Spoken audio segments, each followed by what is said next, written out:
우리가 흔히 요셉 이야기로 알고 있는 창세기 37장부터 50장은 요셉 한 사람만 다루고 있지 않습니다.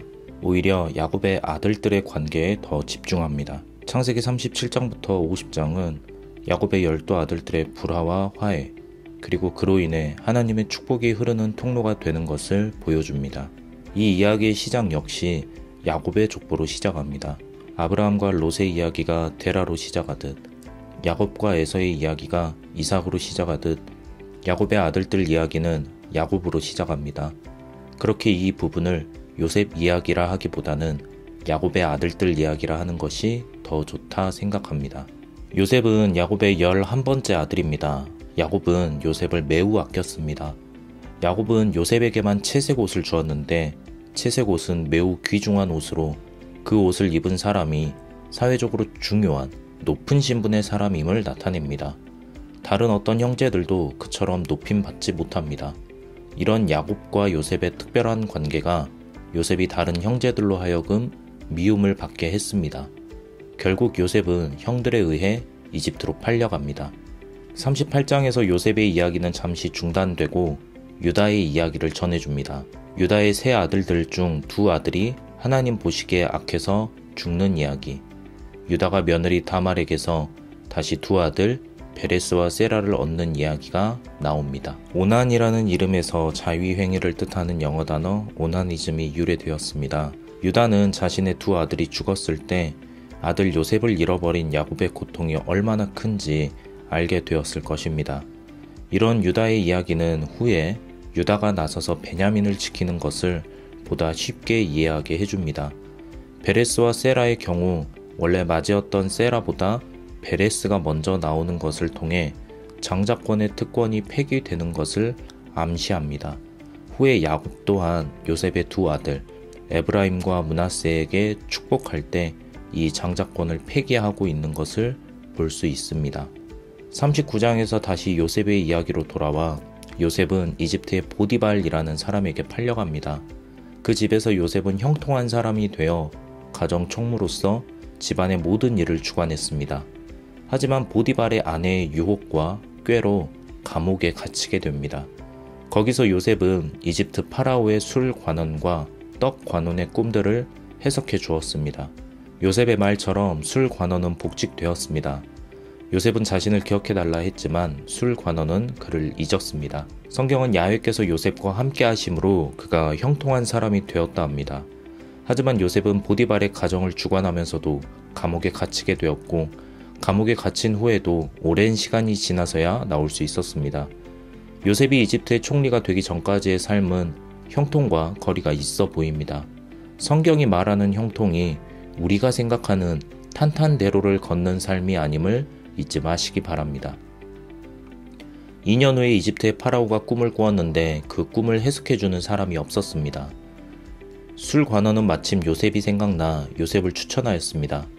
이집트 파라오가 요셉의 꿈 해몽과 더불어 구체적인 해결 방식까지 제시하자 파라오는 요셉을 이집트의 총리로 삼아 온 이집트를 다스리게 했습니다. 요셉은 꿈을 해석할 수 있는 능력과 더불어 이집트가 극심한 가뭄을 어떻게 이겨내야 하는지 구체적인 방법을 알려줄 수 있을 정도로 뛰어난 사람이었습니다. 그가 왕의 죄수들을 가두는 감옥에서 지내며 보며 들었던 이야기들, 그리고 술 관원이 자신을 잃어버렸던 2년이라는 시간 동안 요셉은 감옥에서 낙담과 절망 속에서 시간을 보낸 것이 아님을 알 수 있습니다. 그가 파라오에게 7년의 풍년 기간 동안에 5분의 1의 곡식이라는 구체적인 숫자를 제시함으로써 그가 속한 나라와 그 주변 나라까지 그로 인해 생명을 보존할 수 있게 합니다. 그때의 야곱이 가난으로 인해 아들들을 이집트로 보내 곡식을 얻어오게 했습니다. 야곱의 아들들이 이집트에 왔을 때 요셉은 그들을 알아보았습니다. 요셉은 그들을 가두고 이렇게 말했습니다. 너희에게 막내 동생이 있는 줄 아니 그를 데려오라. 형제들이 막내 베냐민을 데려왔습니다. 요셉이 베냐민을 데려가기 위해 형제들에게 꾀를 썼습니다. 하지만 유다가 베냐민을 지키기 위해 나섰습니다. 요셉은 정을 억제하지 못하고 울음을 터뜨렸습니다. 요셉은 자신을 밝히며 아버지 야곱을 모셔오게 했고 야곱이 그의 식솔들을 데려와 이집트에 정착하게 했습니다. 요셉을 이집트의 총리로 만드는 것은 하나님의 섭리의 과정이지 결과가 아닙니다. 우리는 흔히 이집트 총리가 된 요셉의 모습에만 집중하고 사회적으로, 경제적으로 성공한 사람을 꿈꾸지만 이것은 과정에 불과합니다. 하나님의 뜻은 요셉을 이집트의 총리로 만드는 것을 넘어 그와 그의 형제들을 화해시켜 그들의 하나님의 축복의 통로가 되는 것입니다. 아브라함과 이삭과 야곱에게 약속하셨던 하나님의 축복은 이제 야곱의 아들들이 화해함으로 그들을 통해 그들 식솔들뿐만 아니라 그들 주변의 이웃에게까지 영향을 미치게 되는 것입니다. 야곱은 12 아들들에게 축복하고 죽어 막벨라 굴에 장사되었습니다. 형제들은 요셉을 두려워하였지만 요셉은 다음과 같이 말합니다. 당신들은 나를 해하려 하였으나 하나님은 그것을 선으로 바꾸사 오늘과 같이 많은 백성의 생명을 구원하게 하시려 하셨나니. 야곱의 12 아들들 축복은 납득이 되지 않는 부분들이 있습니다. 이것이 과연 축복인지 저주인지 헷갈리는 부분도 있고 몇몇은 예언처럼 보이기도 합니다. 르우벤은 원래 장자로서 매우 탁월했습니다. 하지만 그는 아버지 야곱의 첩 비라와 동침한 죄를 지었습니다. 그로 인해 그는 장자로서의 탁월함을 잃어버립니다. 사사기에 따르면 르우벤 지파는 후에 이스라엘의 전쟁에 참여하지도 않고 요단강 동편 지역에 머무르며 이스라엘의 역사에서 빠르게 퇴장합니다. 시므온과 레위는 마치 예언자들의 고발 언어로 그들의 잘못이 고발당합니다. 그들은 세겜에서 많은 사람을 죽였습니다. 후에 시므온 지파는 유다 지파 안으로 흡수되고 레위 지파는 하나의 지파가 아니라 구별된 사람들로 여겨집니다. 유다를 향한 축복은 마치 유다 지파가 통치자가 될 것을 암시합니다.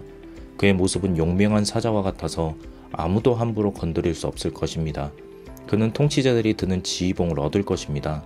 그는 그가 다스리는 곳에 풍요를 가져올 것입니다. 귀중한 이들만 먹는 좋은 포도나무를 당나귀가 먹어도 아무 거리낌이 없을 것이며 포도주의 옷을 빨아도 혹은 포도주를 짜는 사람들의 옷이 포도주로 흠뻑 적셔질 만큼 풍족해 상관없을 것입니다. 스불론 지파는 후에 해변 지역이 아닌 내륙을 기업으로 받았습니다. 이 말은 아마 스불론 지파의 사람들이 해변 지역에 거주하는 국가들에게 고용되었음을 암시하거나 스불론 지파의 지역을 지나 흐르는 거점들을 스불론 지파가 관리했음을 암시합니다. 이들은 아마 그곳에서 상업적으로 많은 이윤을 얻을 수 있었을 것입니다. 이사갈이 스불론의 형임에도 불구하고 더 늦게 언급되는 이유는 아마 스불론의 운명이 이사갈보다 좋기 때문일 것입니다. 당나귀는 힘이 세지만 이사갈의 경우 양의 우리 사이에 꿇어 앉아 게으른 것을 알 수 있습니다. 이사갈 지파의 기업은 가나안 지역 한가운데에 있기 때문에 이사갈 지파가 자신의 노동력을 바탕으로 이웃하는 민족들과 평화적인 관계를 맺는 것이 불가피했습니다. 하지만 사사기에 따르면 이사갈 지파는 드보라가 주도한 전쟁에 참여해 칭찬받습니다. 단 지파는 규모가 매우 작지만 하나의 지파로 당당히 인정받습니다. 단이라는 이름이 뜻하는 것처럼 그는 심판하는 역할을 할 것입니다. 그는 규모가 큰 다른 지파처럼 행동하지는 못하지만 독사처럼 기회를 보아 좋은 결과를 얻는 매우 효율적인 방식으로 살아갈 것입니다. 여호와여, 나는 주의 구원을 기다리나이다. 이 말은 야곱의 축복 한가운데에서 야곱의 축복에 담긴 이야기를 독자들의 시대로 옮겨주고 있습니다. 야곱의 축복을 읽는 독자들은 야곱의 축복에 담긴 저주와 같은 말씀, 심판과 같은 말씀이 주는 두려움에도 불구하고 여호와의 구원을 기다릴 수 있으며 또 그래야 한다는 것이 이 말씀이 주는 가르침입니다. 갓의 어원이 되는 가다드라는 동사는 약탈하다라는 뜻을 갖고 있습니다. 갓 지파의 기업은 남쪽과 동쪽에 있는 다른 민족들로부터 계속적인 공격을 받았습니다. 하지만 갓은 그 이름이 뜻하는 것처럼 약탈당하지 않고 오히려 약탈할 것입니다. 아셀 지파의 기업은 갈멜과 페니키아 사이에 해안 평야지대에 있는 풍요로운 지역이었습니다. 그 지역에서 나는 좋은 양식은 왕에게까지 상달될 만큼 상품성이 뛰어났습니다. 하지만 아셀 지파는 가나안 지역의 사람들과 교류하며 이로 인해 비난받습니다. 납달리는 암사슴으로 묘사되는데 이는 그의 고귀함과 자유를 사랑하는 것을 의미합니다. 납달리 지파의 기업은 자유를 상징하는 산악지대로서 이를 기반으로 번성하게 될 것입니다. 무성화는 히브리어로 파라트라고 하며 이는 에브라임이라는 이름과 비슷한 발음으로 서로 말놀이를 통해 묶여 있음을 보여줍니다. 말놀이는 히브리어 단어들이 서로 비슷한 발음으로 묶여 서로의 의미를 풍성하게 해주는 것입니다. 에브라임의 이름에 대한 설명은 창세기 41장 52절, 하나님이 나를 번성하게 하셨다에 있습니다. 요셉은 원수들의 공격에도 불구하고 야곱의 전능자, 목자의 손을 힘입어 굳건히 살아갈 것입니다. 요셉은 하늘과 땅으로부터 풍성함을 축복의 선물로 받게 될 것입니다. 이리는 구약 성경에서 부정적인 의미로 많이 쓰이지만 여기서는 후에 베냐민 지파가 용맹한 역할을 할 것을 기대하고 있습니다.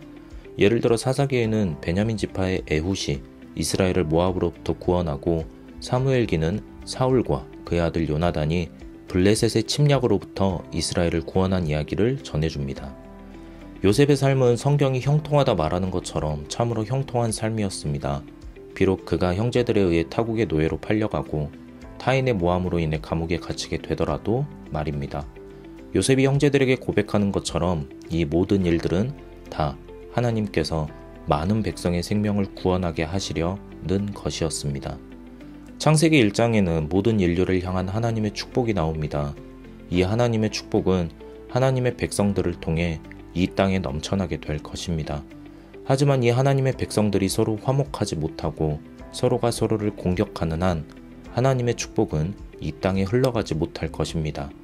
야곱의 아들들 이야기는 하나님의 백성, 이스라엘의 12지파를 대표하는 12아들들이 화해하는 이야기를 통해 그들이 축복의 통로가 되는 과정을 보여줍니다. 창세기는 하나님의 축복이 풍성하게 흐르는 방법을 이와 같은 방식으로 설명합니다.